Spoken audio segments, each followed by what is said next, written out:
ஆயிடுச்சு. ஊரானுங்க நம்மளுக்கு தள்ளிட்டாங்க. அதனால நீங்க இனிமேல் தான் ரொம்ப ஜாக்கிரதையா இருக்கணும். எங்க போனாலும் மாஸ்க் போட்டு போங்க. அப்புறம் கையிலே சானிடைசர் வச்சுக்கோங்க. அதை வச்சுக்கிட்டா மட்டும் பத்தாது, கொஞ்ச நேரம் அதை யூஸ் பண்ணணும்.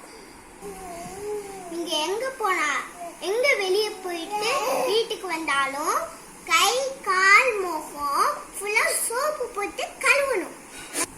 ஹாட் வாட்டர் நிறைய குடிங்க. ஹெல்தியான ஃபுட்டை சாப்பிடுங்க. பெப்பர் சூப் நிறைய குடிங்க. வீக்லி 2 days கபசுர குடிநீர் குடிங்க. எங்க போனாலும் ஒட்டி நிக்கணும், வெட்டி நிக்க கூடாது. யார்கிட்டயும் ஒட்டி பேசக்கூடாது, தொட்டு பேசக்கூடாது.